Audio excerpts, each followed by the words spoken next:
ತಾಂಡೂರು ಮತ್ತು ಚಿಂಚೋಳಿ ರಾಜ್ಯ ಹೆದ್ದಾರಿ ಮಾರ್ಗದಲ್ಲಿ ಶುಕ್ರವಾರ ಸಂಜೆ ಸಿಮೆಂಟ್ ತುಂಬಿದ ಲಾರಿ ಟ್ಯಾಂಕರ್ ಮತ್ತು ಚಿಂಚೋಳಿ ಬಸ್ ಹಾಗೂ ಆಟೋ ಮಧ್ಯೆ ಸಂಭವಿಸಿದ ರಸ್ತೆ ಅಪಘಾತದಲ್ಲಿ ಒಟ್ಟು 10 ಜನರಿಗೆ ಗಂಭೀರ ಗಾಯಗಳಾಗಿವೆ. ತೆಲಂಗಾಣದ ತಾಂಡೂರು ಕಡೆಯಿಂದ ಸಿಮೆಂಟ್ ತುಂಬಿದ ಲಾರಿ ಮಧ್ಯೆ ಆಟೋ ಡಿಕ್ಕಿ ತಪ್ಪಿಸಲು ಹೋಗಿ ಎದುರಿಗೆ ಬರುತ್ತಿದ್ದ ಚಿಂಚೋಳಿ ಘಟಕಕ್ಕೆ ಸೇರಿದ ಬಸ್ಗೆ ಡಿಕ್ಕಿ ಹೊಡೆದ ಪರಿಣಾಮವಾಗಿ ಬಸ್ನಲ್ಲಿದ್ದ 9 ಜನ ಪ್ರಯಾಣಿಕರು ಗಂಭೀರವಾಗಿ ಗಾಯವಾಗಿದ್ದಾರೆ. ಚಿಂಚೋಳಿಯ ವೆಂಕಟಾಪುರ ಗ್ರಾಮಕ್ಕೆ ಹೊರಟಿತ್ತು. ಘಟನೆಯಲ್ಲಿ ಬಸ್ ಚಾಲಕ ಮೊಹಮ್ಮದ್ ಲಾಲ್ ಪಟೇಲ್ ಒಡ್ಡನಿಕೆರೆ ಮತ್ತು ನಿರ್ವಾಹಕ ವಿಜಯ್ ಕುಮಾರ್ಗೆ ಗಂಭೀರ ಗಾಯವಾಗಿದೆ. ಆಟೋ ಚಾಲಕ ಮೊಹಮ್ಮದ್ ಇಲಿಯಾಸ್ ಇವರು ಗಂಭೀರವಾಗಿ ಗಾಯಗೊಂಡಿದ್ದಾರೆ. ಘಟನೆಯಲ್ಲಿ 5 ಜನ ಪ್ರಯಾಣಿಕರಿಗೆ ತಲೆಗೆ ಪೆಟ್ಟಾಗಿದ್ದು 3 ಜನರಿಗೆ ಕೈ ಕಾಲು ಬೆನ್ನು ಮೂಳೆಗೆ ಪೆಟ್ಟಾಗಿದೆ. ಚಿಂಚೋಳಿಯ ಸರ್ಕಾರಿ ಆಸ್ಪತ್ರೆಯಲ್ಲಿ ಎಲ್ಲಾ ಗಾಯಾಳುಗಳನ್ನು ಸರ್ಕಾರಿ ಆಸ್ಪತ್ರೆಯ ಆಡಳಿತಾಧಿಕಾರಿ ಡಾಕ್ಟರ್ ಮೊಹಮ್ಮದ್ ಗಫಾರ್ ನೇತೃತ್ವದಲ್ಲಿ ಎಲ್ಲಾ ಗಾಯಾಳುಗಳಿಗೆ ಚಿಕಿತ್ಸೆಯನ್ನ ನೀಡಿ ಹೆಚ್ಚಿನ ಚಿಕಿತ್ಸೆಗಾಗಿ ಬೀದರ್ನ ಬ್ರಿಮ್ಸ್ ಮತ್ತು ಕಲಬುರಗಿಯ ಜಿಮ್ಸ್ ಸರ್ಕಾರಿ ಆಸ್ಪತ್ರೆಗೆ ಚಿಕಿತ್ಸೆಗಾಗಿ ಆಂಬ್ಯುಲೆನ್ಸ್ ಮೂಲಕ ಸಾಗಿಸಲಾಗಿದೆ.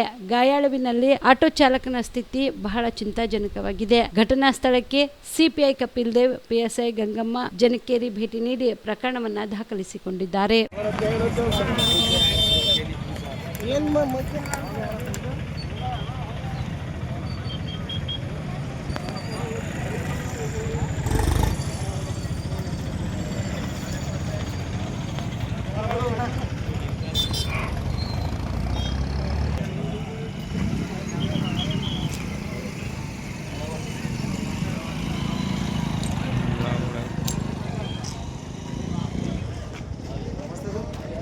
बहुत हुआ खतरनाक ಜೀವಾ super speciality trauma emergency 24x7 ತುರ್ತು ಚಿಕಿತ್ಸಾ ಸೌಲಭ್ಯವುಳ್ಳ ಆಸ್ಪತ್ರೆ. ತಜ್ಞ ಅನುಭವಿ ವೈದ್ಯರ ತಂಡದಿಂದ ಜೀವಾ ಸೂಪರ್ ಸ್ಪೆಷಾಲಿಟಿ ಆಸ್ಪತ್ರೆ ಪ್ರಾರಂಭ.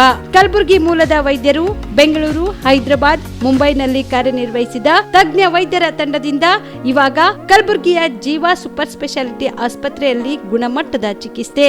ಅನುಭವಿ ವೈದ್ಯರ ತಂಡದೊಂದಿಗೆ orthopedic, neuro surgery, general surgery, general medicine, urology, gastro surgery, obstetrics, pediatric, gynaecology, cardiology, neurology, dermatologist ಸೇರಿದಂತೆ OPD, IPD, ICU, NICU, ultrasound, 2D echo, laboratory, major OT ಸೌಲಭ್ಯದೊಂದಿಗೆ ಎಲ್ಲಾ ರೋಗಕ್ಕೂ ಒಂದೇ ಸೂರಿನಡಿ ರಿಯಾಯಿತಿ ದರದಲ್ಲಿ ಜೀವಾ ಸೂಪರ್ ಸ್ಪೆಷಾಲಿಟಿ ಆಸ್ಪತ್ರೆಯಲ್ಲಿ 24x7 ಎಮರ್ಜೆನ್ಸಿ ಚಿಕಿತ್ಸೆ ನೀಡಲಾಗುವುದು.